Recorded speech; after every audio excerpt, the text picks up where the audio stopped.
And good morning, good afternoon, good evening, ladies and gents. This is your boy Casanova from Orlando, Florida, on this awesome and international podcast, Good Wine and Great Laughs. The podcast for wine lovers, ladies and gents, summer movies reviews and hot topic discussions. I'm your boy Casanova, ladies and gents. If you are new to my YouTube channel, welcome to Casanova. What I do here every Saturday morning at 10 a.m. I have the wine of the day, ladies and gents. I'm going to drink this wine shortly. I'm going to give my score about what I think about the wine of the day, and then the picture is going to be available on my social media. So if you like what I say about the wine, and you like to get it, the picture of this wine bottle of the day is going to be available on my social medias: Facebook, Instagram, Facebase, and all the good stuff. Sorry there. TikTok, you're going to see the picture. You're going to see a couple of videos of they're available for the wine of the day. During the summer moves of June and July, what I do, I stop doing hot topics and I dedicate to some movies that come to the movie theaters, and then any other platform that I think I like to watch it. I watch it and I give my review about the movie of the week. All right, ladies and gents, and the rest of the year, what I do is hot topic discussions. Hot topic discussions are discussions that can affect our lives directly or indirectly, ladies and gents. So if you love wine, love some movies reviews, and if you like hot topic discussions, this YouTube channel is for you. All right. So today is Saturday, February 14th. Happy Valentine's Day for everybody, lottie-dottie out there. And the weather here in Orlando is going to be sunny along with a few afternoon clouds, highs of 79 and lows of 60 degrees, ladies and gents. So before I talk about the topic of the day, we continue here on the Black History Month. We gotta talk about the wine of the day, ladies and gents, and I got another PAPI for you. This one here is the PAPI Chardonnay. And this wine, once again, for Chile, is a vintage of 2023. And you say right here, located in the heart of the Chile famed Central Valley grape growing region, PAPI's portfolio of wines specializes in classic, young, and varietal style wines.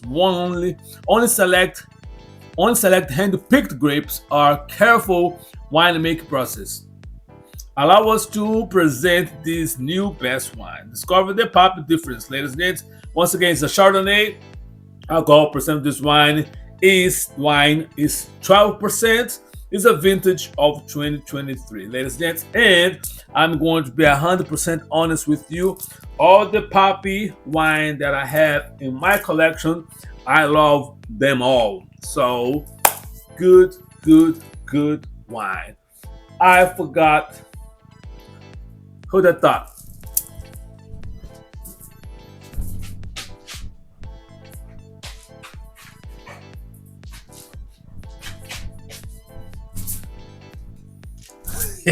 I cleaned my decanter and I left it in the kitchen. Sorry about that. Some technical difficulties over here, but I apologize. Moving forward.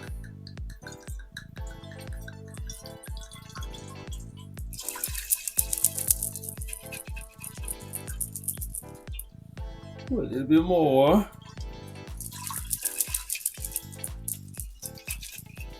All right. PAPI from Chile. Whoa.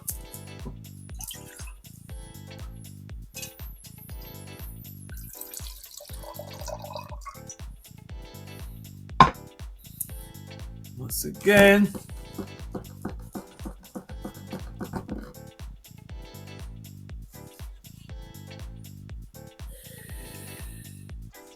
Definitely, ladies and gents, the bouquet of this wine smells delicious.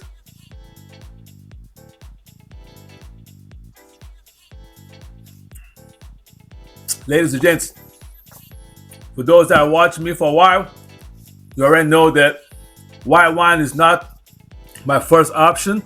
I prefer red wine, but this Chardonnay here is delicious. There's a very hint of sweetness on the back of palate. Doesn't have too much.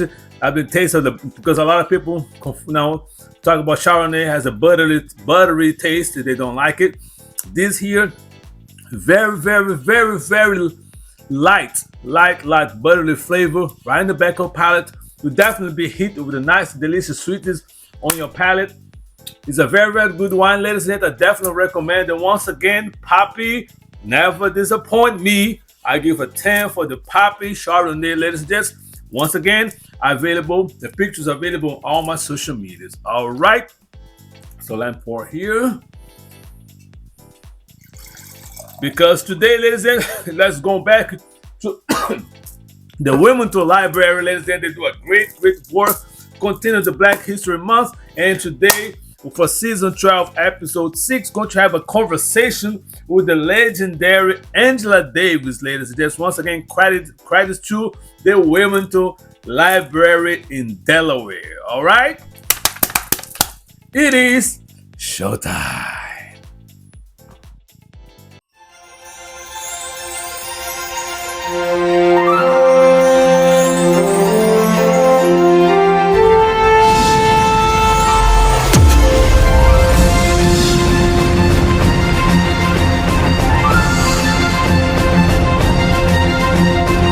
The record right here, you're going to see me eating. I cook some delicious, my favorite dish that I like to cook is some spaghetti with the lemon butter sauce. I have here some Parmesan cheese, some cherry tomatoes, some grilled chicken breast, and topped with the Parmesan cheese and fresh parsley. So I'm going to see me eating. Hear me ask, what is he eating? So I'm telling you right now. Let's go. Welcome you to our event tonight. Since we're kind of short on time, I'm going to save the platitudes and boring talk for another time. So with that said and done, we've got two wonderful women here tonight, and they're going to have a very scintillating conversation. So the first person that I'd like to invite to come up is Dr. Michelle Taylor. She's Delaware's own. She's the executive director of United Way. He's coming.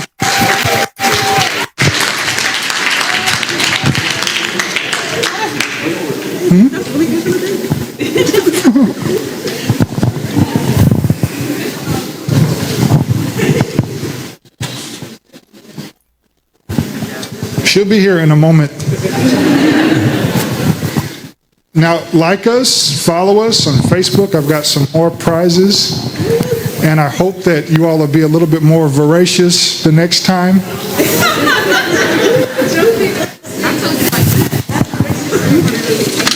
Hey, the mask ends. Oh. Excuse me. Oh, this is mine. So I think we'll have Dr. Taylor come up first. Well, I guess we got Angela Davis.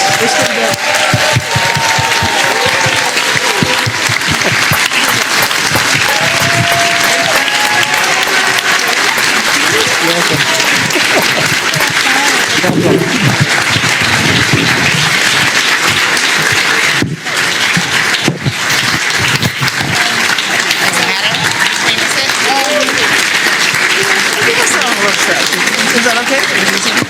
Yep.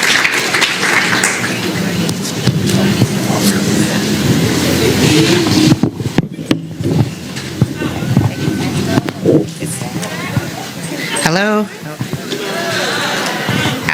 Hello. How are you doing this evening? Super excited for the conversation? Oh my goodness, I've been waiting all week for this. I am so honored to be able to moderate a conversation with Angela Davis this evening. And I know later on in the evening there'll be an opportunity for questions. I want to give a shout out to Network Connect. They sent me some questions, the young people, young colleagues here, and so I will be including some of them. I originally said I wanted to make sure that she had a message that would inspire our young leaders, our future generation. And a couple people said, well, don't forget us, because she inspired us too. And so we'll try to make sure that we do both. So my first question, I'm just going to jump it off, that says, you know, you're admired by so many people, young and older, as you can see. How would you describe yourself, and in what ways have you changed since your earlier days in the movement? Well, first of all, good evening, everyone. It's really wonderful to be here in Wilmington, one of the very first public events I've done since the beginning of the pandemic. So it's I'm really happy to be with you. I don't know if I'm the best person to answer that question. How have I changed?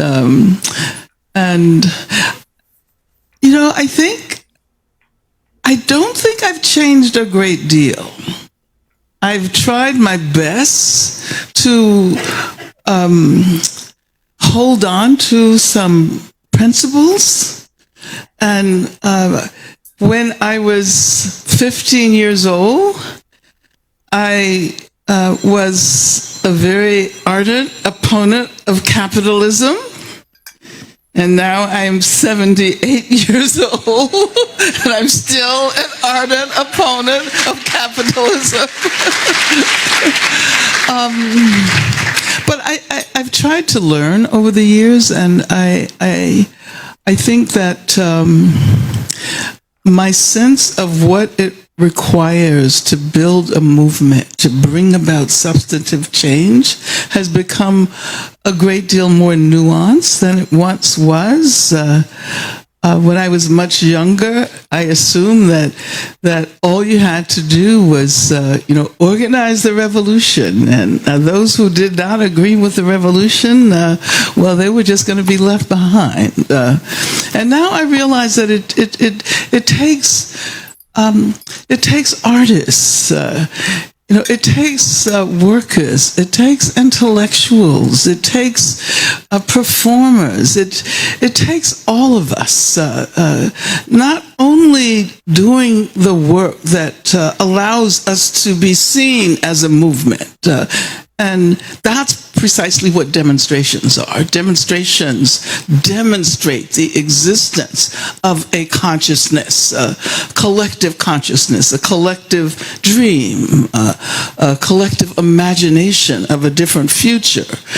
But the work of forging that consciousness happens in so many different ways.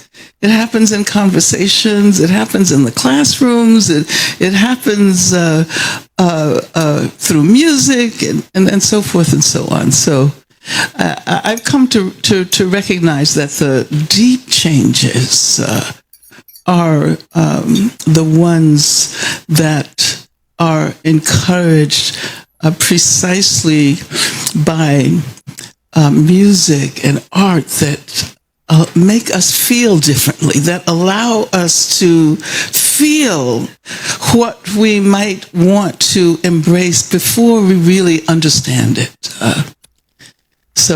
We could spend the rest of the time talking about that. But let me just say, I never really thought of myself as a leader, or some people call me an icon. I don't know. This is some people say legend, but I can't really identify with those labels, because I know that all of the work I've ever done has been with other people. I've never done anything by myself alone.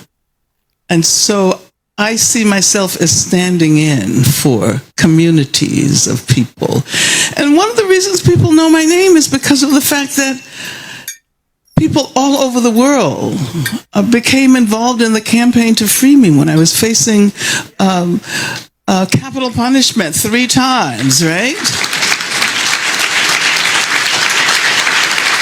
So I always have to ask people to remember that it wasn't so much what I did as it was what other people did for me.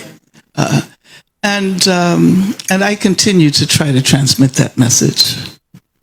So you hit on it a few minutes ago. So when you think about the movements today of like Black Lives Matter compared to civil rights movement before, how would you describe the difference in the movements, if any? Well, yeah, there are differences. And I just am so happy that I'm still around to be able to witness, what has happened over the last years. I met Patrice Cullors when she was, I don't know, about 21 or something like that, before anyone knew her name. And I saw her at a conference, and I said, I'm going to give you my telephone number because I want to be in touch with you because you're going to do amazing things. This was before the creation of Black Lives Matter. It was when she was involved in an organization against sheriff violence in Los Angeles, and I was a judge for a foundation that was going to give prizes to activists from various parts of the world who were doing important work. But I look at her, and I look at all of the other figures in Black Lives Matter, and they know so much more than we knew, and it makes me feel so proud that we did the work that laid the foundation for them to emerge. And as the metaphor goes, they stand on our shoulders. And the very fact that they stand on our shoulders means that they can see so much further than we could. So I'm an educator at heart. I'm a teacher. My last job was at UC Santa Cruz, and I basically trained PhD students. The History of Consciousness program where I taught was a PhD program. And as a teacher, I think it's my job to give my students the foundation so that they can surpass me. That is what I want to see. And that is what makes me happy. What would you tell your younger self? Well,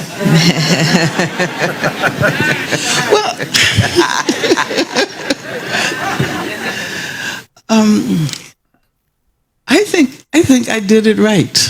I don't, what I want to have happen is I want my younger self to remind my older self that I have to try to generate that kind of energy and that kind of youthful imagination.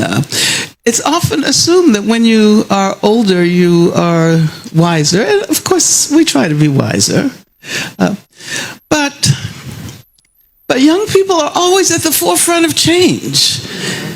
And it really angers me when I see people who call themselves veterans of the movement, and all they want to do is to have the younger people replicate what they did. And I want to see them experiment and be creative and be involved in projects that we never could have imagined. And I want to be able to learn from that. So getting back to that question, I can remember when I was in SNCC in LA, and I was in the Communist Party as well. And I can remember older people, well, older people were in their 30s and and in their 40s, maybe 50s. But I can remember being really impressed by the older people who were willing to treat us as equals, who were willing to listen to our ideas, who didn't assume that all we should do is follow them. And that is a message that I would like to have my younger self tell my older self all the time, to remind me to be humble and and to embrace egalitarian relationships with younger people, and to realize that it's also my time to learn. It's not simply my time to teach, it's my time to learn. So,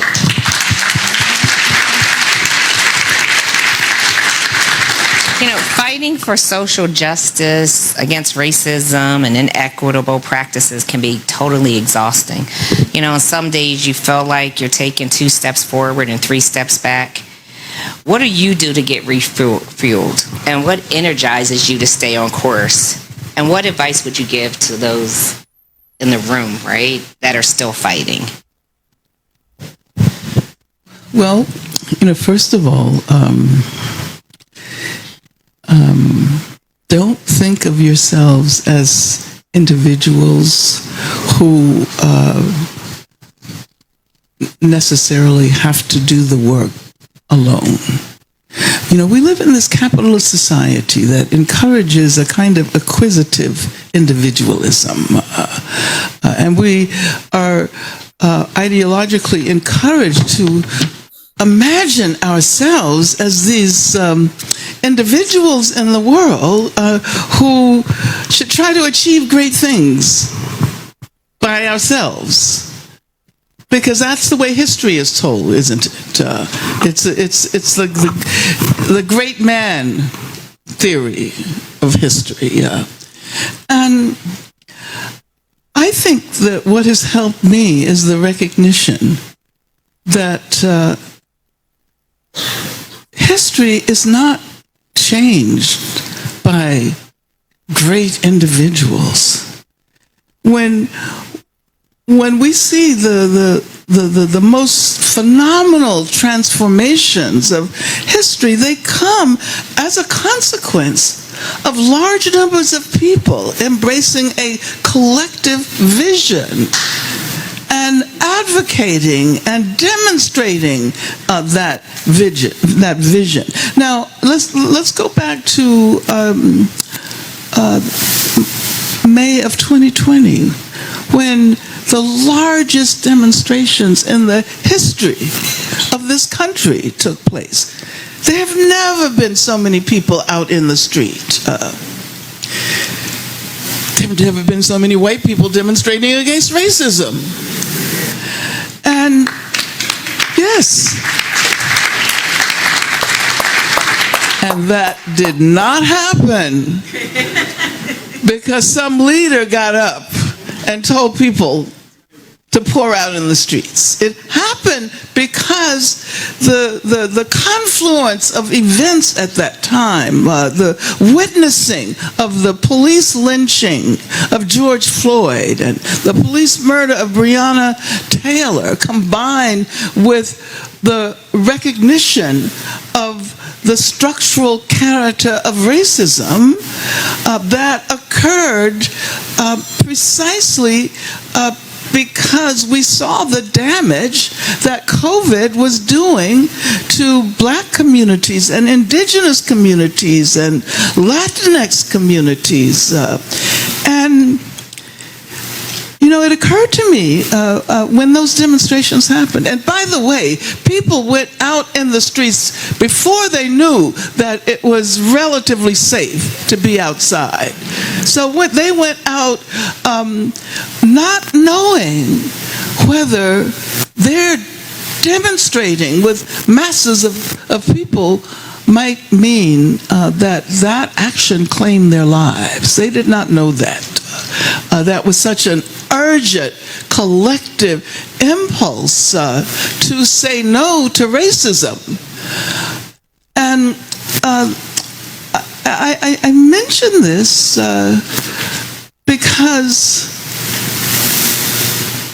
that confluence of events probably caused many people to remember things that they've been hearing over the years and not necessarily responding to.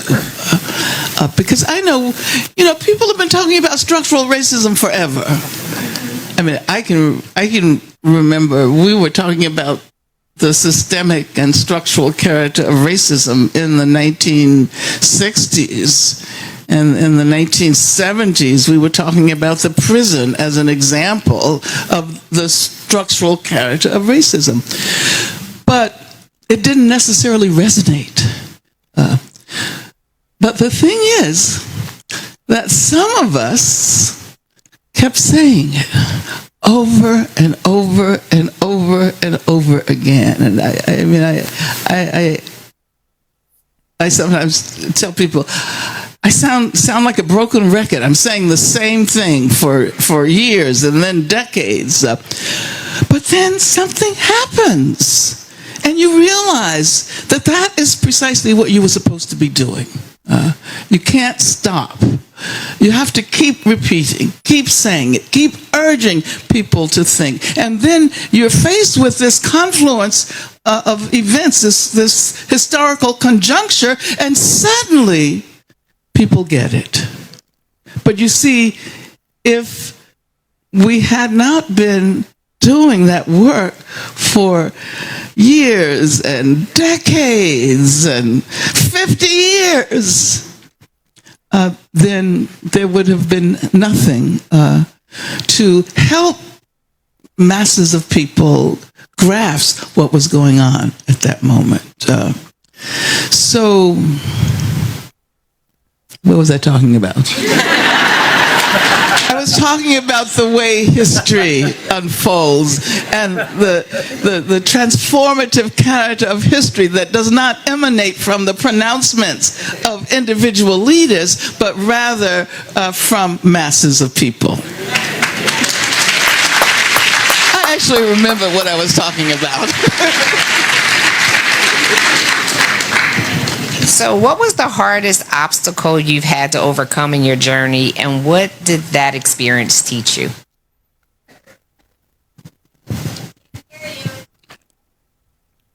You want me to do the question again? Okay, sorry. What was the hardest obstacle you've had to overcome in your journey, and what did that experience teach you? Well, that's not an easy question to answer. The most obvious question, the most obvious answer, rather, to that question would be in 1970 when I was charged with murder, kidnapping, and conspiracy, and spent some time. It was a scary time, running from the FBI. Thinking every white man with a suit on was, now they probably, would not dress the same if they would. But anyway, that was a difficult time, especially because I was 26, 27 years old. But I did not know how much I did not know. And as the years have unfolded, I've recognized that the real sign of knowledge is the acknowledgement of what one does not know. And so the more I've learned, the more I've recognized what I don't know. But that was a scary time because it was totally unexpected. I had no idea that I was going to find myself in that situation. And I'll tell you something. I've mentioned this many times, and it may even be in my book. Around the time preceding my arrest, well, it's a long story because I had already been fired from my job at UCLA for being a member of the Communist Party, and I was working on the campaign to free George Jackson and the Soledad brothers, and traveling up and down the state, speaking to people, urging them to join the movement to free the Soledad brothers, and I would say to them, we are building this movement not only to try to free George and John and Fleta, but we're doing it to free ourselves. And we do not know who is going to be targeted next. And so join this movement, because you may be the next one. And I had no idea that I was talking about myself. But no, I always remember that when I first went to jail, I had these invasive feelings, these invasive ideas, and I was charged with capital punishment 3 times. So I was imagining the gas chamber in San Quentin, which is where had I been put to death, that is where I would have been. And I kept imagining myself. You watch movies, so you see how the people are brought out of their cells and that long walk to the death chamber. So I couldn't help thinking about that. But as the movement began to grow and develop all over this country and literally all over the world,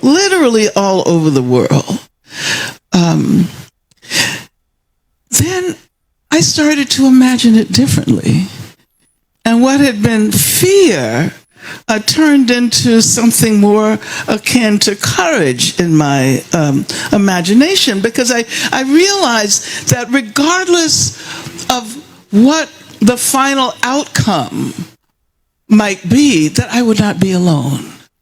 And I had always been imagining myself taking that walk to the death chamber by myself. And I realized that there would be people walking with me, whatever happened. And so slowly that fear completely subsided. And slowly it wasn't really about what was going to happen to me, but it was about how to continue to build this movement in order to free others, and in order to do the transformative, revolutionary work we wanted to. So that was, in that sense, what for me was a really difficult time, I now see as a gift. And I got that from Erica Huggins. Erica Huggins, who's one of the leaders of the Black Panther Party, and she and I have been friends since 1967, I think. And we still live in this same neighborhood in Oakland. And so she also spent time in jail. And we wrote letters to each other. She was in New Haven. And so I once heard her speak about her time in jail. And she said that she realizes how much of a gift that was. And I said, yes, that's it. Because that time in jail really became the foundation for all future trajectories. All of the political work that I've done around prison issues, abolition, my academic work. I've, written many books and articles about prison. As a matter of fact, I'm getting ready to publish, I think, a 2-volume collection of writings that I have done over the years around prison issues. So, what could have been the very worst time in my life, I now think of as the most formative moment. And I write about that. Those of you who get the autobiography, you'll see the short preface, that 25-page preface that I wrote. Because, at first people were expecting me to revise it. And I read that book, and I said, oh my God, how could I have written that? And you were asking me how I've changed? I realized that my ideas have changed so much that I would have to write a new book. So I decided to leave it alone because it helps me to recognize that the very movement that I try to write about, my participation in that movement, in that book, has transformed me and my ways of thinking. I mean, for example, I had these very homophobic ideas about formations among women in jail. And if you read the book, you'll see there's a kind of a family system.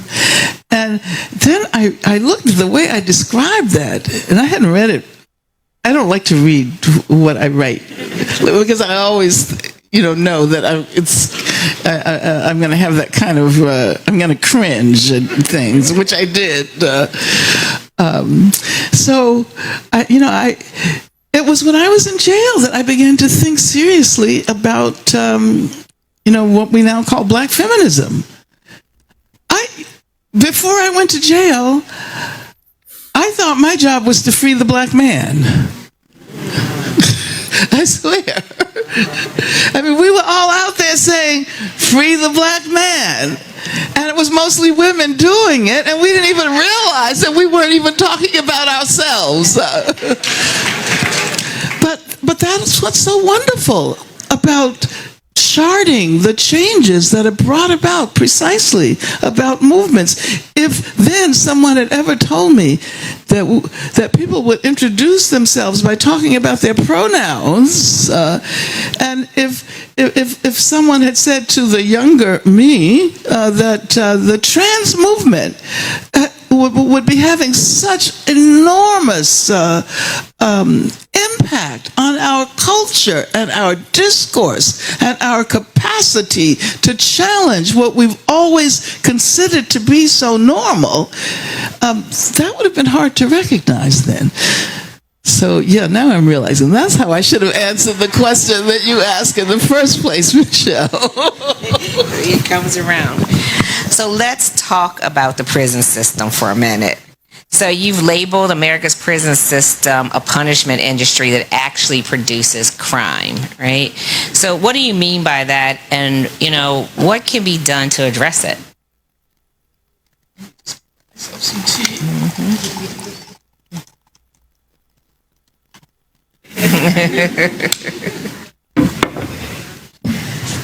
Well, first of all, I want to give credit where it's due. Everybody's now familiar with the notion of abolishing the prison industrial complex, right? I mean, there's certain terms like prison industrial complex, abolition, that have begun to resonate recently. Now, I think the basis for developing these ideas came from people in prison.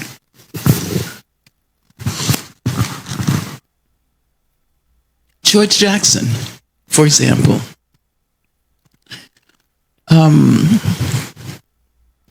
he would argue that we had to do more than just talk about freedom for political prisoners, because that's kind of how we started.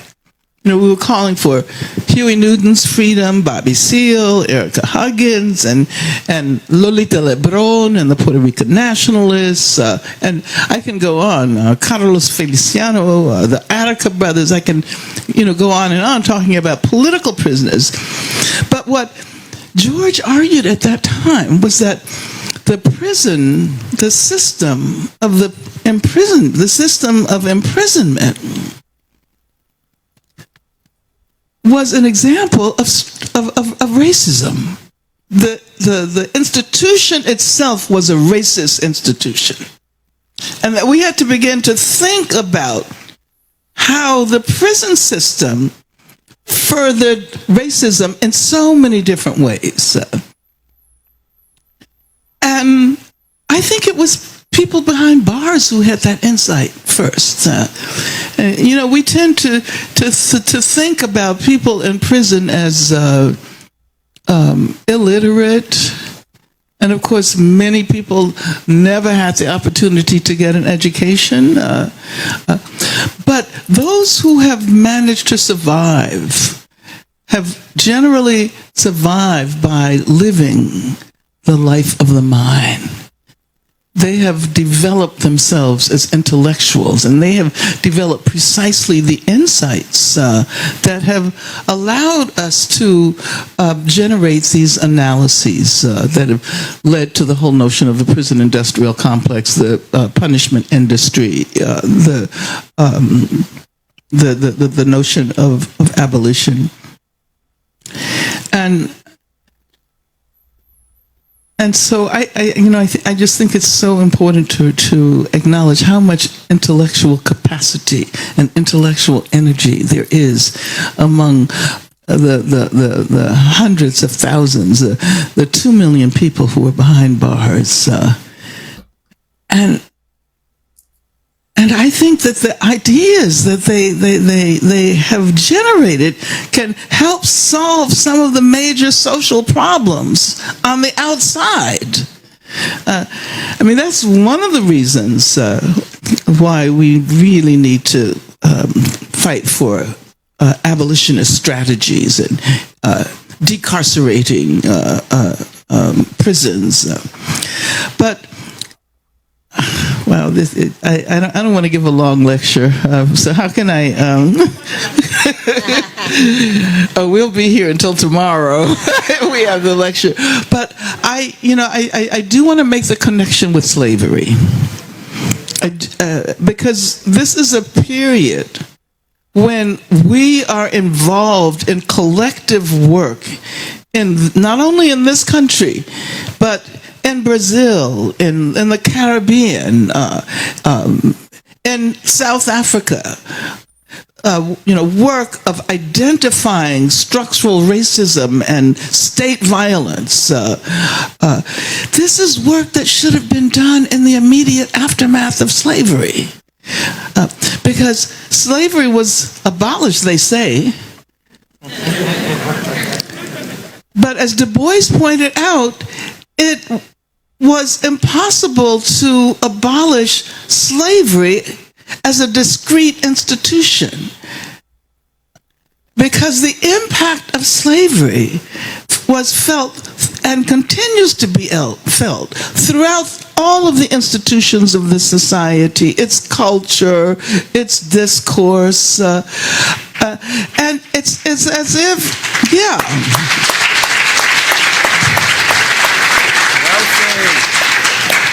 It's as if you say, okay, let's get rid of the institution, but let's retain the substance and the meaning of slavery, and let that inform every aspect of our lives in this country. That is what has happened. So the work that we're doing right now in the 21st century, in the third decade of the 21st century, is work that should have been initiated in the immediate aftermath of the abolition of slavery.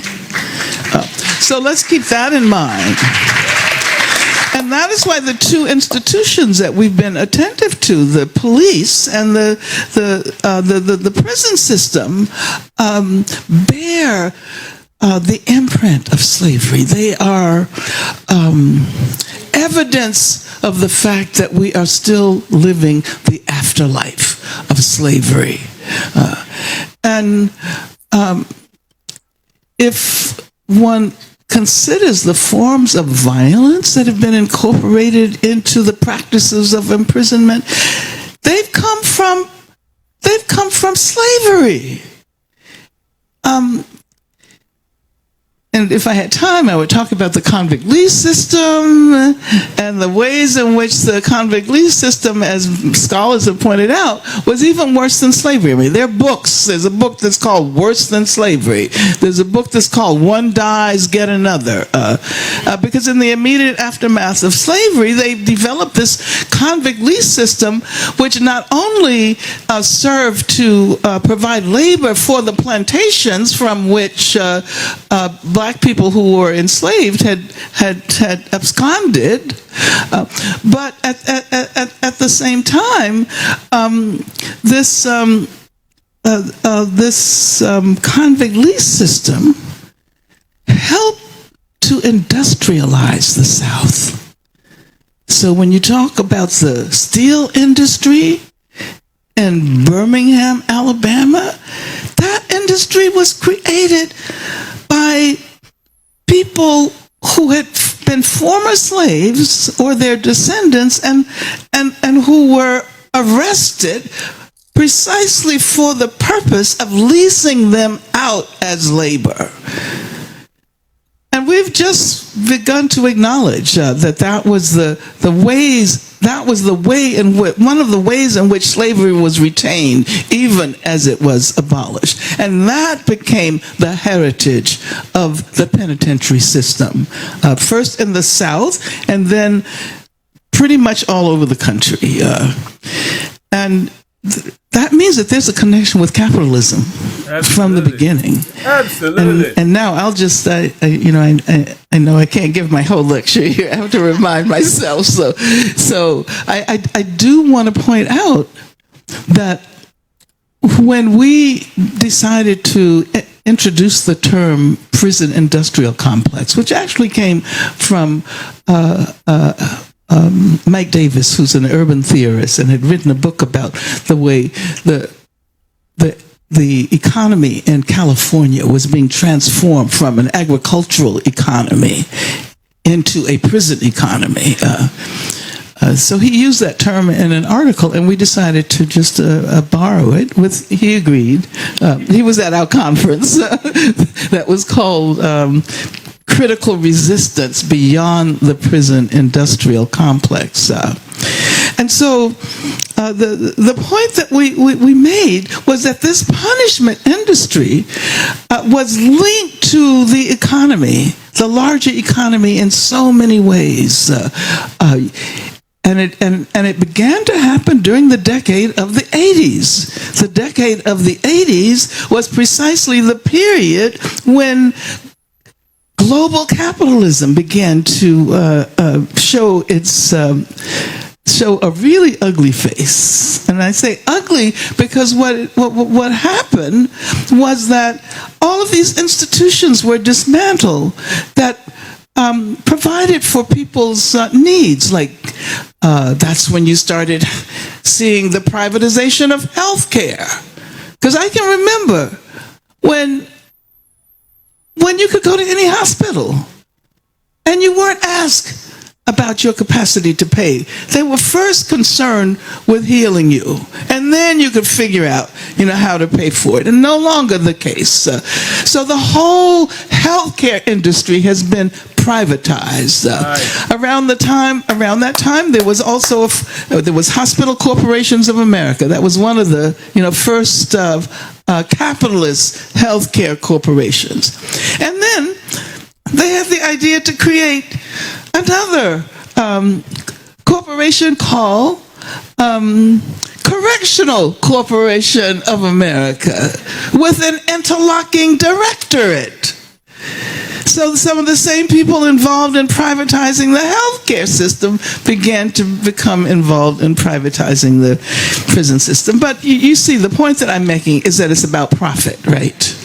It's about making money.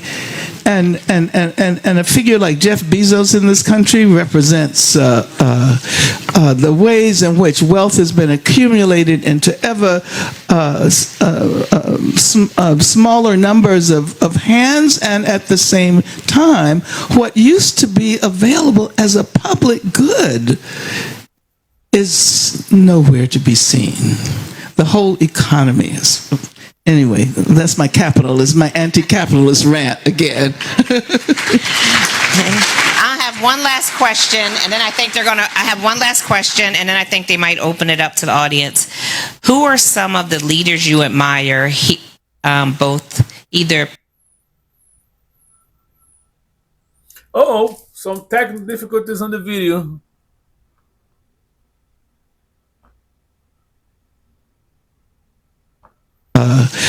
the ways in which wealth has been accumulated into ever smaller numbers of hands, and at the same time, what used to be available as a public good is nowhere to be seen. The whole economy is. Anyway, that's my capitalist, my anti-capitalist rant again.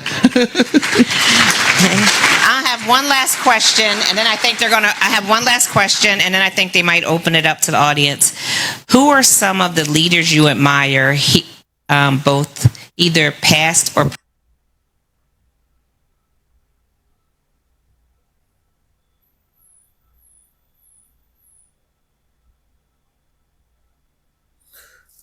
Apologize, ladies and I don't know what's going on with the video right now.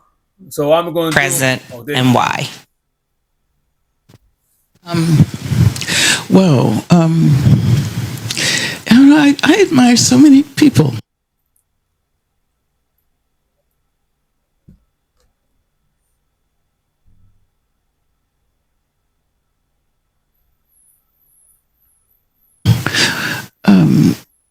Yeah, I had the good fortune also to meet.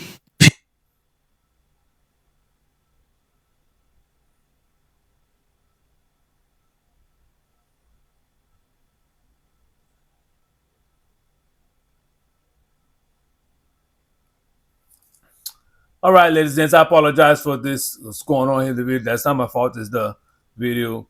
So I'm going to pause for you right here real quick.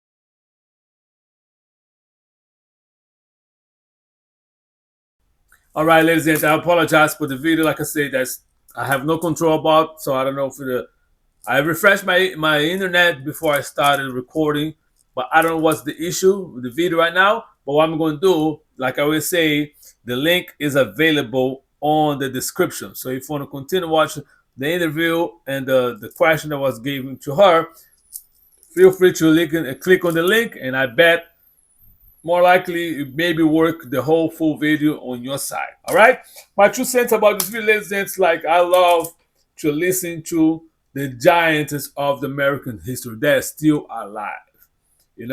I have the privilege that when I was in Norfolk State, work on my master's degree, I believe that was in 2010,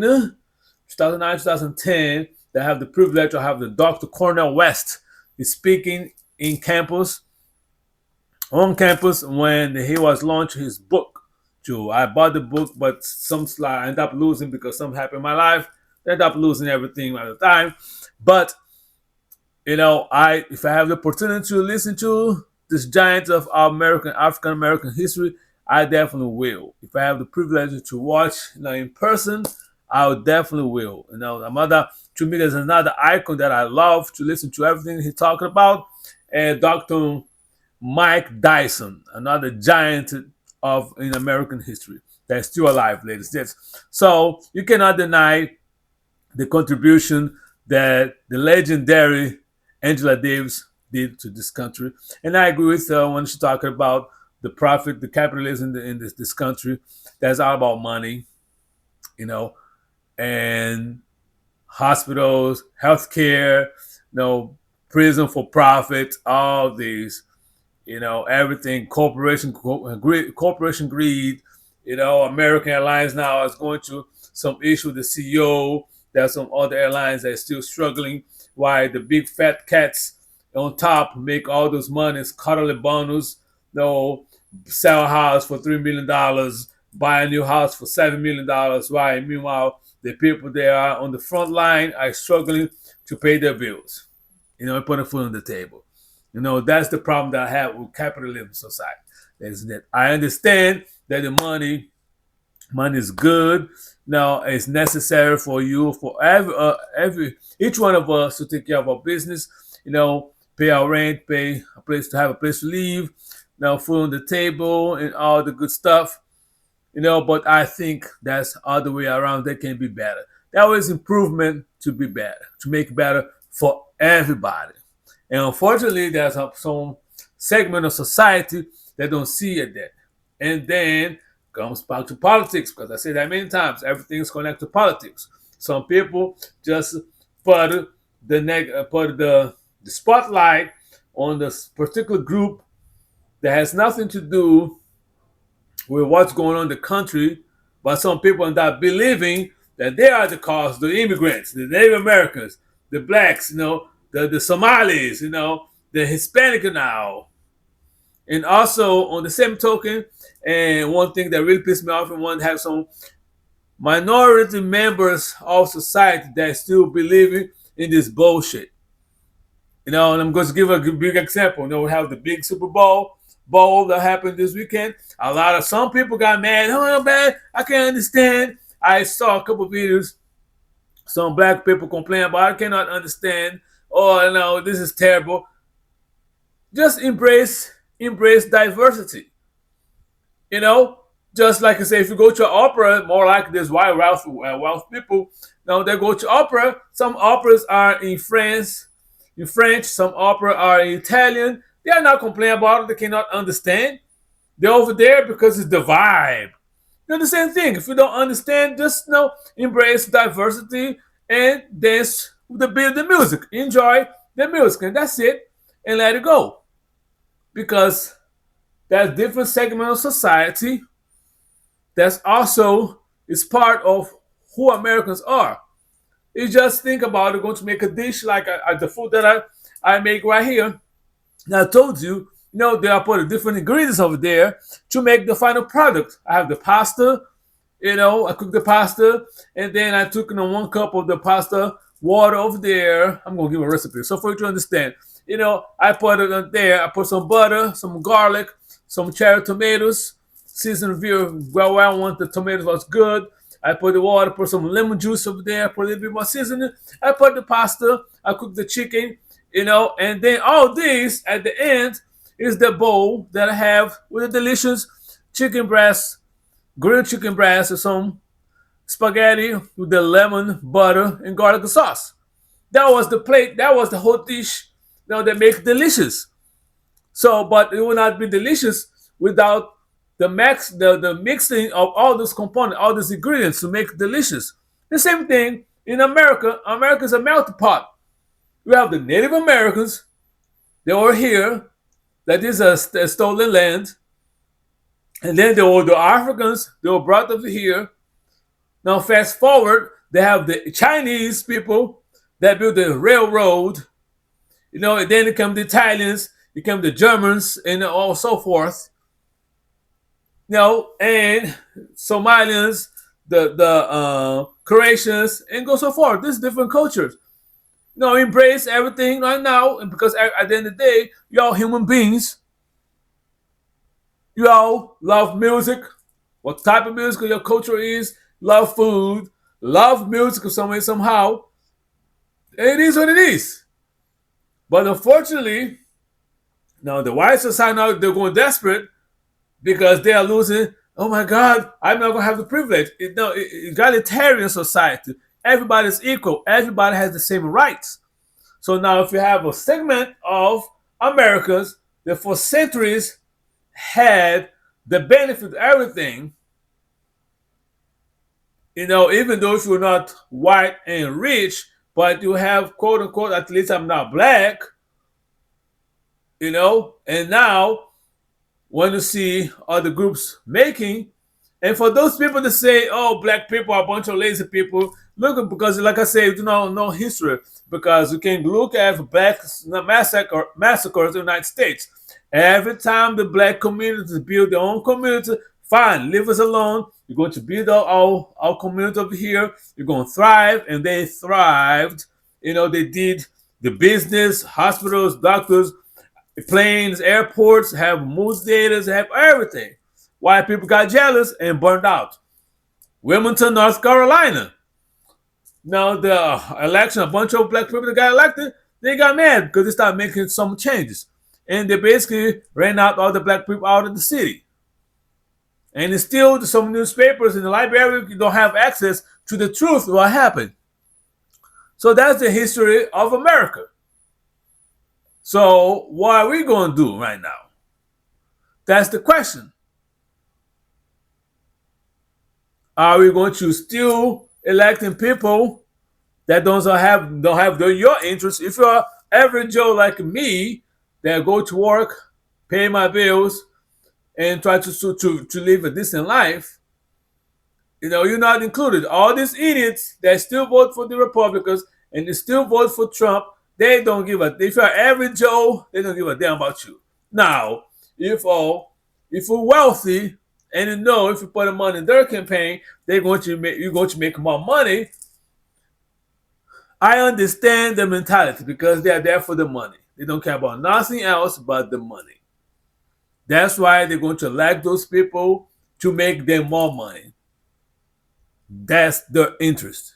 Now, for you, homeboy, that live for paycheck, and still listen to the bullshit of these people over there is ridiculous. Doesn't make any sense.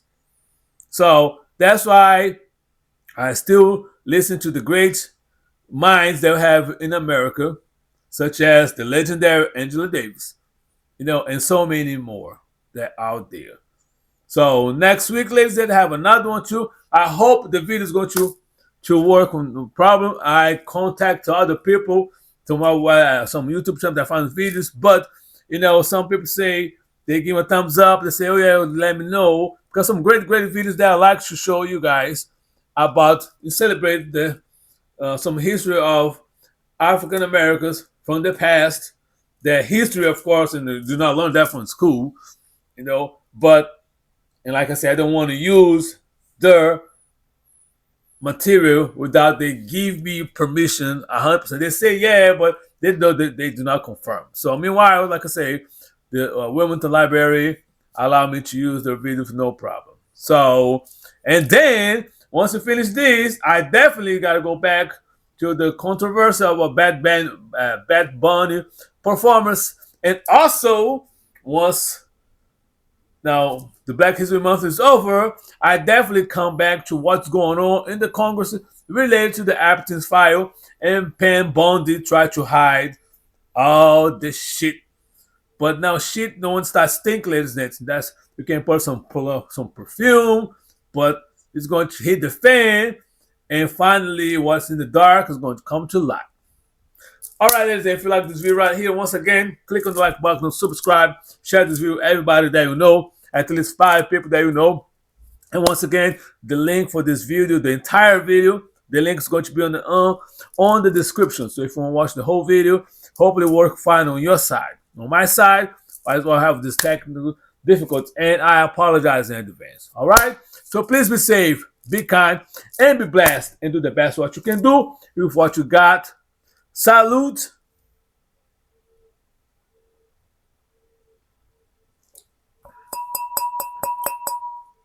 And I'll see you next Saturday. Holla.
the top, coming with the